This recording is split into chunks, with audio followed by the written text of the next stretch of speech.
Hola, ¿qué tal? El día de hoy vamos a hablar de la aplicación de las alarmas críticas de proceso con respuesta del operador en las industrias de alto riesgo. Vamos a empezar haciendo una introducción del tema. Posteriormente vamos a mencionar las características que debe de cumplir una alarma.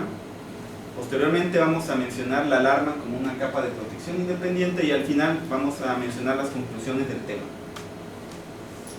Describimos la aplicación de las alarmas críticas de proceso con respuesta del operador en las industrias de alto riesgo. Se recomiendan los pasos necesarios para valorar si una alarma crítica requiere cumplir con los requisitos de una capa de protección independiente y con ello determinar el nivel de robustez requerido para su diseño e implementación. Es difícil poderle dar crédito a un sistema de alarmas porque debe cumplir ciertos requisitos. Primero de ellos es que debe ser relevante. Esto es, debe de atender una emergencia por parte del operador, debe ser oportuna, esto es, debe de haber el tiempo suficiente para que el operador pueda llevar al proceso a un estado de operación normal o bien a su estado seguro. Debe ser entendible, esto es, debe de poder mostrar de una forma clara al personal la situación que debe de poderse atender con la alarma. Debe de poder asistir al operador, debe de poderlo apoyar mediante un procedimiento o un mensaje escrito en la pantalla. Debe ser única, no se deben de repetir las alarmas porque crean confusión. Debe ser priorizada, se deben de dar prioridades a las alarmas, una baja prioridad, una media prioridad y una alta prioridad, inclusive las alarmas críticas, que sería el orden de mayor prioridad. Que la alarma diagnostique, debe de poder ayudar el sistema de alarmas al operador, llevando a través de una navegación en una pantalla hacia el origen o la causa raíz del problema para que pueda atenderse y llegar a su finalización. Y debe ser enfocada, esto es, debe de llamar la atención al operador de los problemas mayores. Vamos a dar un ejemplo. En el caso de una alarma de baja prioridad, aquí tenemos un color gris que nos indicaría una baja prioridad. En este caso es una alarma de media prioridad con un color amarillo o ámbar con un tono distintivo que requiere una atención, y esta es una alarma de más alta prioridad con un tono distintivo y un color rojo. Esto es la característica de una alarma que se ha enfocado. ¿Qué problemas tenemos normalmente en los sistemas de alarma? La sobrecarga de alarmas, que tengamos muchas alarmas al mismo tiempo mostradas al operador. El caso más crítico sería inundación de alarmas, esto es, más de 10 alarmas cada 10 minutos. Alarmas con falso disparo, que sin una causa aparente se disparen las alarmas. Alarmas repetitivas, estas que estén pasando del estado normal de operación al estado de alarma y viceversa, sin una causa aparente. Las alarmas permanentes, estas alarmas son resultado de un mal diseño, son alarmas que están destinadas para estar en el proceso de arranque y permanecen en ese estado y ya en la operación normal, entonces crean una distracción. Y las alarmas duplicadas, pues son para una misma causa, dos o más alarmas se están presentando al mismo tiempo. Bueno, es importante que la medición sea directa sobre la variable de proceso y no inferida, ¿sí? O sea, es medir la presión, por ejemplo, en el proceso, en lugar de medir indirectamente esta a través de la posición de cierre de una válvula, porque muchos accidentes se han presentado por este problema. Bueno, este es el famoso diagrama de la cebolla que se utiliza en seguridad funcional, donde se indica que las alarmas críticas con respuesta del operador es la tercera capa de protección dentro de las capas de prevención. Se deben de cumplir ciertas características para que una alarma funcione como capa de protección independiente. La primera de ellas es que sea auditable. Se deben de contar con evidencias y registros de las pruebas de la medición de la efectividad, tanto de un simulacro de la efectividad de la alarma, el tiempo de respuesta, como los registros de pruebas de cada uno de sus componentes, sensores, actuador, PLC. Debe ser independiente, no debe de compartir puntos comunes en los elementos que conforman la alarma con otros sistemas, por ejemplo con el control básico o con el sistema instrumentado de seguridad. Debe ser confiable, debe de proporcionar aproximadamente un factor de reducción de riesgo de 10 y debe ser específica, debe atender específicamente una causa de un riesgo, para un riesgo en específico. Es muy importante mostrar de una forma clara y distintiva al personal las situaciones que pueden ser peligrosas mediante una pantalla que se diseñe de acuerdo al estándar ISA 101.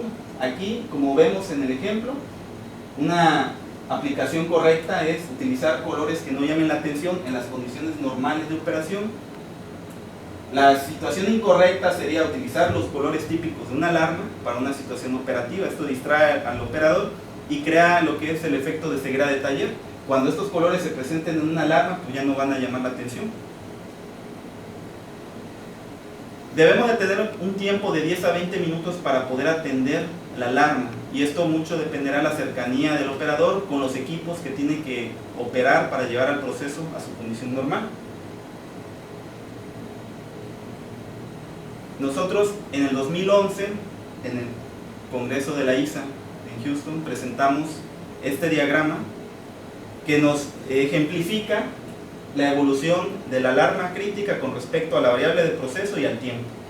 Tenemos en este caso la condición normal de operación, donde nosotros normalmente queremos estar, pero en una situación de descontrol se empieza a incrementar esta variable con respecto al tiempo, y en este momento el operador debe detectar, diagnosticar y responder ante la alarma de los 10 a 20 minutos que mencionábamos para poderle dar crédito a su efectividad.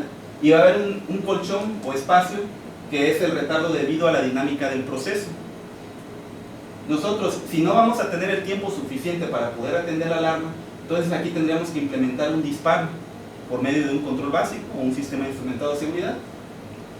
Aquí ya estamos en el límite antes de que se presente la condición peligrosa. Aquí el sistema es efectivo y retorna a sus condiciones normales de operación. Si no es así, entonces vamos a crear una condición peligrosa y aquí tendrán que intervenir otras capas, por ejemplo de mitigación. Es importante mencionar que en cuanto a la independencia en hardware, Aiche sugiere que pueden utilizarse dos enfoques. El primero de ellos es el enfoque 1 opción A, que son sistemas totalmente independientes, ¿sí? Un controlador, sus sensores y su pantalla, su elemento final de control, y lo que es un panel de alarmas críticas, y entre ellos pues deben de haber los mecanismos que impidan que se presente una vulnerabilidad en el sistema de acuerdo al estándar ISA 99. El enfoque 1 opción B es un sistema de control independiente, un sistema de alarmas basado en PLC, también el elemento que comentábamos, el router o switch. Y el otro enfoque es un sistema que comparte un controlador, están los sensores de control básico de alarma crítica, sus pantallas, y comparten el controlador.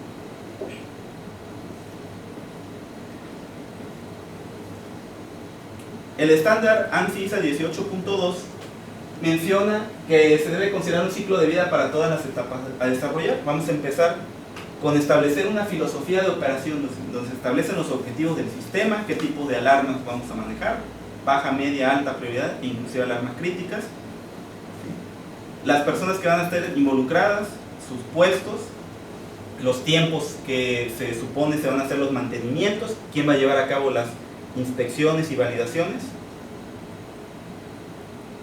Posteriormente viene la etapa de identificación de las alarmas mediante metodologías tales como HACCP, inclusive la revisión de los DTIs, un análisis de incidentes también podría arrojar como resultado una alarma.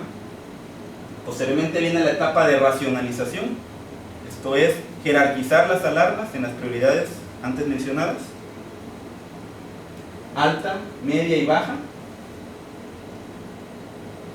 Posteriormente viene el diseño detallado que contempla el diseño básico y el diseño avanzado del sistema de alarmas. En el diseño básico nosotros establecemos mediante alarmas absolutas, tratar de resolver nuestros problemas de las alarmas, ¿no? Y con el diseño avanzado, todo lo que no se pueda arreglar con este diseño básico, que serían lógicas más complejas para poder evitar los falsos disparos y todos los problemas que mencionamos anteriormente. Posteriormente viene la etapa de implementación, que comprende la etapa de adquisición de los equipos, la instalación, pruebas y puesta en marcha y la capacitación del personal. Posteriormente viene la etapa de operación, que es el sistema como tal, operando con la planta, protegiendo. El mantenimiento, que son los reemplazos de partes cada cierto tiempo de acuerdo al fabricante, de acuerdo a las características de la planta. El monitoreo y evaluación, esto es muy importante porque a partir de aquí se va a ver si el desempeño del sistema que fue planeado es como se está llevando a cabo. Posteriormente viene la administración del cambio. Todos mis registros, actualizaciones de DTIs, procedimientos se deben de llevar a cabo. Y a raíz de la administración del cambio, si surge un cambio en el sistema de alarmas, se tiene que ver reflejado en la filosofía de operación. También en la auditoría pues hacemos revisiones del desempeño del sistema. Si hay algo erróneo, pues, se cambia, y esto podría contemplar un cambio en la filosofía. Pues una aportación que hace Maja Consulting Group para poder identificar y priorizar las alarmas se muestra en este diagrama. Nosotros partimos de una técnica de identificación de peligros, tal como HACCP, incluyendo dentro de las recomendaciones pues, las alarmas críticas. Normalmente en los estudios de análisis de riesgo, después de esta identificación viene un análisis de consecuencias. Aquí revisamos el impacto del peligro identificado y hacemos una pregunta: ¿el nivel de daño a las personas, medio ambiente, instalaciones o producción es despreciable? Si es que sí, pues no es una alarma crítica, podría ser un evento registrado en el DCS. Si es que no, nosotros pasamos al estudio LOPA, al análisis de capas de protección. Por el otro camino, nosotros hacemos un análisis dinámico de proceso mediante hojas de cálculo o software de simulaciones de proceso. La variable de proceso puede alcanzar niveles fuera de la intención de diseño, o sea, niveles peligrosos. Si es que no, pues no es una alarma crítica. Se analizaría si es requerido considerarla en el reporte de eventos del DCS. Si es que sí, entonces el tiempo seguro del proceso es mayor a 10 minutos.